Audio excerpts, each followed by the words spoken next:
Hello people, welcome back to my channel. ఈరోజు వీడియోలో చిక్కుడుకాయ మెంతి కూర కర్రీ ఎలా ప్రిపేర్ చేసుకోవాలో వీడియోలో సింపుల్గా చూపిస్తున్నాను. మీరు కనుక నా ఛానల్ ఇంకా సబ్స్క్రైబ్ చేసుకోకపోతే సబ్స్క్రైబ్ చేయండి, లైక్ చేయండి. ఇక ప్రాసెస్లోకి వెళ్తే ముందుగా అయితే చిక్కుడుకాయను తుంచుకొని పెట్టుకోవాలి. అలాగే ఆనియన్ 1, పచ్చిమిర్చి 3, మెంతాకు, కొత్తిమీర కొద్దిగా కట్ చేసుకొని క్లీన్ చేసుకొని పక్కన పెట్టుకోవాలి. స్టవ్ పైన కడాయి పెట్టుకొని 2 పావుల ఆయిల్ అయితే వేసుకోవాలి. ఆయిల్ హీట్ అయిన తర్వాత 1 టేబుల్ స్పూన్ జీలకర్ర ఆవాలు వేసుకొని తర్వాత పచ్చిమిర్చి ఆనియన్ అయితే వేసుకొని కొద్దిగా ఫ్రై చేసుకోవాలి. ఇక్కడ ఎక్కువ ఫ్రై అయిన అవసరం లేదు, చిక్కుడుకాయ ఫ్రై అయ్యేటప్పుడు ఆనియన్ పచ్చిమిర్చి కూడా ఫ్రై అవుతుంది. సో నెక్స్ట్ అల్లం వెల్లుల్లి పేస్ట్ 1 టేబుల్ స్పూన్, పసుపు 1 టేబుల్ స్పూన్ వేసుకొని అల్లం పచ్చివాసన పోయేంత వరకు అయితే ఫ్రై చేసుకొని మనం తుంచి పెట్టుకున్న చిక్కుడుకాయని అయితే యాడ్ చేసుకోవాలి.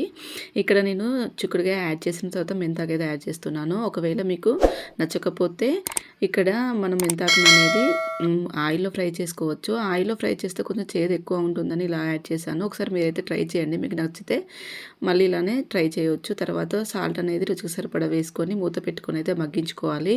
మనకు ఈ కర్రీ ఉడకడం అయితే ఒక 20 మినిట్స్ టైం అయితే పడుతుంది. మధ్య మధ్యలో కలుపుతూ అయితే ఫ్రై చేసుకోవాలి. ఒకవేళ మీకు కర్రీ బాగా లూజ్ టైప్ కావాలంటే ఇక్కడ కొద్దిగా వాటర్ అనేది యాడ్ చేసుకోండి.